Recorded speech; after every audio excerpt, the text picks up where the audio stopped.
Welcome to Congress Live. This is one of the highlights of the week. Today we announce the worst boss of the year. Now there were 10 shortlisted candidates. There was Amazon, terrible company. Bolloré, terribly anti-union. Glencore, absolutely brutishly anti-union. Uber, denying its responsibilities for working people who they are directly responsible for making profits from. Samsung, the group that has supply chains with massive exploitation right throughout the world, and its own manufacturing plants have been responsible for the deaths and the injuries of hundreds of workers from chemicals. And Walmart. You all know about Walmart. Walmart's actually so anti-union and so dependent until recently on the very lowest wages that for a long time its workers had to actually rely on food stamps as if they were not indeed working, and they were part of the poorest communities in the US. And of course they have a supply chain that is exploitative. Ryanair. Okay, let's come back to Ryanair. Deliveroo. We actually know that Deliveroo, like Uber, actually makes its profit from dependent workers. But here they are, denying that they have an employment relationship. That's being tested in the courts. But this CEO, Will Shu, along with Dara, the new CEO of Uber, need to understand that their workers have rights. Then there is indeed the president and CEO of the Marriott International. Well, that's partly a good news story. We know from our brothers and sisters in Unite here, and I was on the streets with them in San Francisco just a couple of months ago, that they've reached a tentative agreement. They actually say that the quote was that the historic contract settlement made with the Marriott in San Francisco marks the beginning of a new standard for hotel workers in North America. And it's made Marriott a leader in the hospitality industry by ensuring that one job is enough for hotel workers to live on with dignity. That is the direct quote of our President Taylor, the international president of Unite here.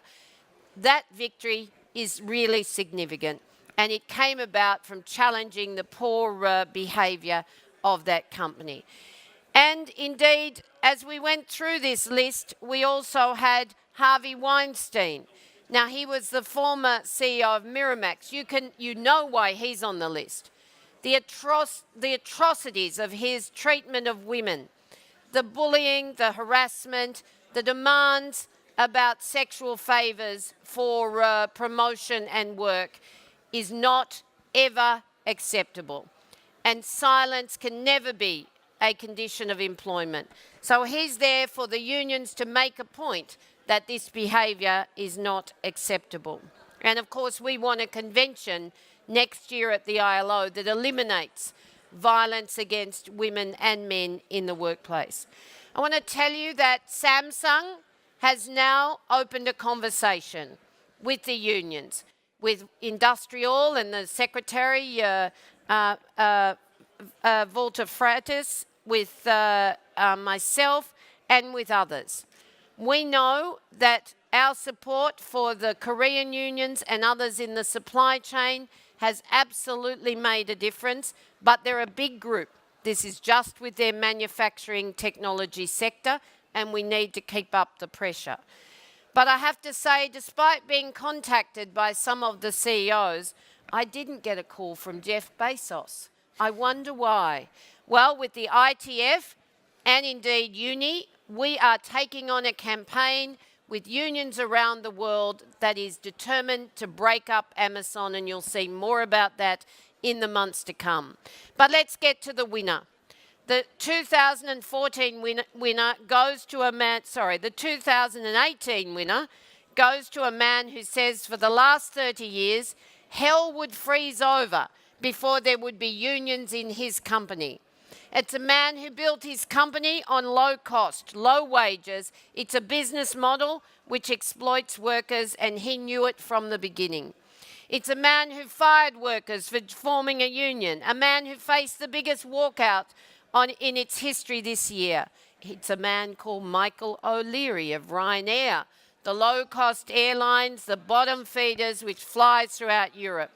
Some of the success in taking on this company started right here in Denmark, and with the unions and particularly the ITF affiliates with the leadership of Steve Cotton, this is now a major dispute. This is a company who wants to control workers' lives, abuse and exploit the working conditions of our members, working men and people. Well, we will not have it.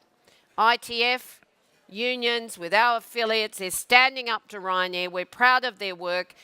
Michael O'Leary, we award you the worst boss of the year right here at Congress 2018.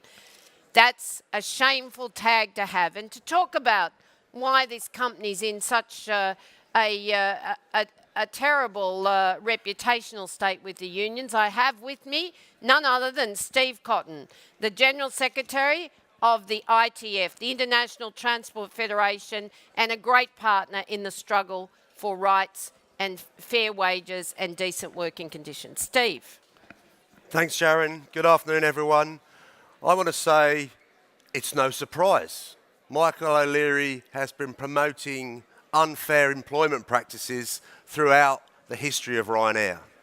And this campaign for Ryanair to unionise its workforce isn't just the global labour movement, it's the individual men and women that work for that company that have said enough. We're not accepting this treatment. This year there's been 9 strikes by individual workers all over Europe at the dissatisfaction of their treatment. And we're talking, in the ITF, we're very proud of our transport sectors. We're very proud of the professionals in aviation. But we're not proud, and we won't accept the unfair treatment of the Ryanair workers. Yeah. It's absolutely critical that Ryanair respond not just to their workers, but also to their shareholders about the practice of sustainability, secure jobs.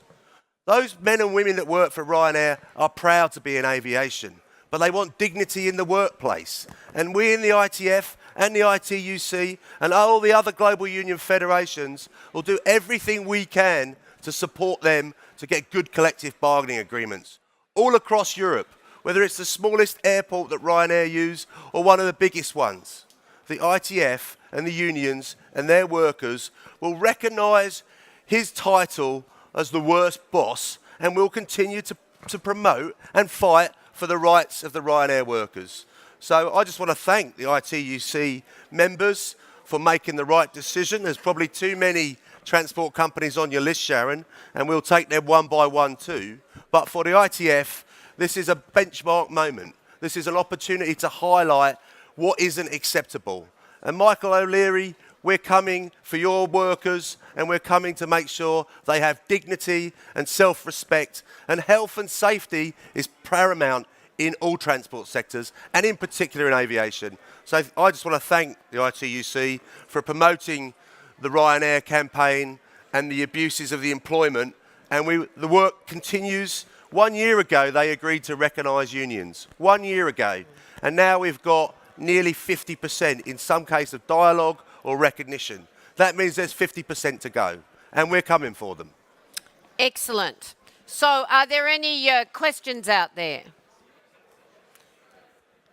No? Well, can I say, Steve Cotton, congratulations to you for your leadership, to the unions, to our affiliates who are backing you in, and you know that on Ryanair and any transport company, any company that we think actually breaches fundamental rights, we are united in taking them on if we have to, one by one. But what we really want is a UN treaty, a binding treaty on business and human rights, due diligence, grievance procedures, so we can actually enter the dialogue or take complaints to effect remedy so that dignity of work is absolute. So thank you very much. Thanks, Sharon.